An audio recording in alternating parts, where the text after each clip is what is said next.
Hello ಗೆಳೆಯರೇ, welcome to S ಪಿಚಿನ್ Kannada channel. ಈ ಒಂದು ವಿಡಿಯೋದಲ್ಲಿ ಕುವೆಂಪುರವರ ಸಂಕ್ಷಿಪ್ತ ಪರಿಚಯದ ಸಾಲುಗಳು ನೋಡ್ತೋಣ. ಈ ಒಂದು ಸಂಕ್ಷಿಪ್ತ ಪರಿಚಯದ ಸಾಲುಗಳು ಅಂತಕ್ಕಂಥದ್ದು ಕಡಿಮೆ ಸಮಯದಲ್ಲಿ ಹೆಚ್ಚಿನ ವಿಷಯ ತಿಳ್ಕೊಳ್ಳಿಕ್ಕೆ ಅತ್ಯಂತ ಅದ್ಭುತವಾಗಿರುತ್ತೆ. ಅದೇ ಥರನಾಗಿ ಈ ಒಂದು ವಿವರಣೆ ಅಂತಕ್ಕಂಥ ಇಷ್ಟವಾದರೆ ಲೈಕ್ ಮಾಡಿ, ಶೇರ್ ಮಾಡಿ, ಸಬ್ಸ್ಕ್ರೈಬ್ ಆಗೋದು ಮರಿಬೇಡಿ ಅಂತ ಹೇಳ್ತಾ ಈ ಒಂದು ಸಾಲುಗಳು ನೋಡ್ತೋಣ. ಬನ್ನಿ. ಮೊದಲನೇ ಪಾಯಿಂಟ್ ನೋಡಿ. ಕುವೆಂಪು ಅವರ ಪೂರ್ಣ ಹೆಸರು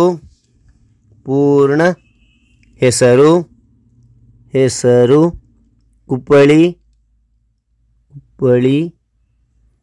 ವೆಂಕಟಪ್ಪ ಪುಟ್ಟಪ್ಪ. ಮತ್ತು ನೋಡಿ, ಕುವೆಂಪು ಅವರ ಪೂರ್ಣ ಹೆಸರು ಕುಪ್ಪಳಿ ವೆಂಕಟಪ್ಪ ಪುಟ್ಟಪ್ಪ. ಎರಡನೇ ಪಾಯಿಂಟ್. 29 ಡಿಸೆಂಬರ್ 1904 ಜನಿಸಿದ ಕುವೆಂಪು ಅವರ ತಂದೆ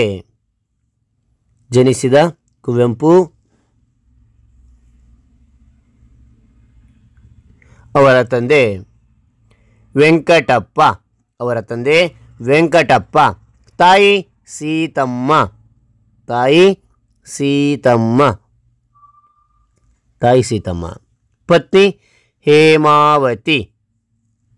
ಪತ್ನಿ ಹೇಮಾವತಿ. ಅವರಿಗೆ 4 ಜನ ಮಕ್ಕಳು. ಮತ್ತು ನೋಡಿ, 29 ಡಿಸೆಂಬರ್ 1904 ಜನಿಸಿದ ಕುವೆಂಪು ಅವರ ತಂದೆ ವೆಂಕಟಪ್ಪ, ತಾಯಿ ಸೀತಮ್ಮ, ಪತ್ನಿ ಹೇಮಾವತಿ. ಅವರಿಗೆ 4 ಜನ ಮಕ್ಕಳು. ಮೂರನೇ ಪಾಯಿಂಟ್. ಅವರು ಕನ್ನಡದ ಅಗ್ರಮಾನ್ಯ ಕವಿ, ಕಾದಂಬರಿಕಾರ, ನಾಟಕಕಾರ, ವಿಮರ್ಶಕ ಮತ್ತು ಚಿಂತಕರಾಗಿದ್ದರು. ಮತ್ತು ನೋಡಿ, ಅವರು ಕನ್ನಡದ ಅಗ್ರಮಾನ್ಯ ಕವಿ, ಕಾದಂಬರಿಕಾರ, ನಾಟಕಕಾರ, ವಿಮರ್ಶಕ ಮತ್ತು ಚಿಂತಕರಾಗಿದ್ದರು. 4ನೇ ಪಾಯಿಂಟ್. ಕನ್ನಡದ ಎರಡನೇ ರಾಷ್ಟ್ರಕವಿ,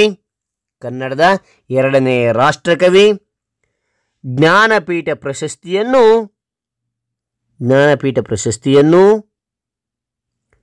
ಕೇಂದ್ರ ಸಾಹಿತ್ಯ ಅಕಾಡೆಮಿ ಪ್ರಶಸ್ತಿಯನ್ನು ಮೊದಲ ಬಾರಿಗೆ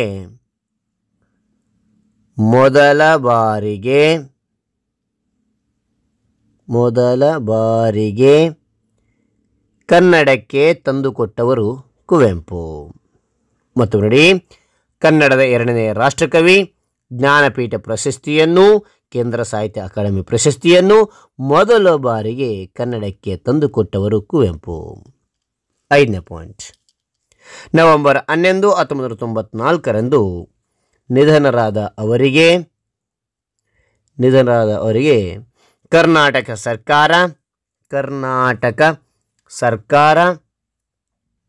2015 ಅವರ ಹುಟ್ಟುಹಬ್ಬವನ್ನು ವಿಶ್ವ ಮಾನವ ದಿನಾಚರಣೆ ಆಚರಿಸಬೇಕೆಂದು ಆದೇಶ ಹೊರಡಿಸಿತು. ಮತ್ತು ನೋಡಿ, ನವೆಂಬರ್ 11, 1994 ನಿಧನರಾದ ಅವರಿಗೆ ಕರ್ನಾಟಕ ಸರ್ಕಾರ 2015 ಅವರ ಹುಟ್ಟುಹಬ್ಬವನ್ನು ವಿಶ್ವ ಮಾನವ ದಿನಾಚರಣೆ ಆಚರಿಸಬೇಕೆಂದು ಆದೇಶ ಹೊರಡಿಸಿತು. ಹಾಗಾದರೆ ಒಂದು ವಿವರಣೆ ಅಂತಕ್ಕಂಥ ಇಷ್ಟವಾದರೆ ಲೈಕ್ ಮಾಡಿ, ಶೇರ್ ಮಾಡಿ, ಸಬ್ಸ್ಕ್ರೈಬ್ ಆಗೋದು ಮರಿಬೇಡಿ. ಮತ್ತೊಂದು ಹೊಸ ವಿಷಯದಿಂದ ಭೇಟಿ ಆಗೋಣ. Thank you for watching. Bye ಮಕ್ಕಳೇ.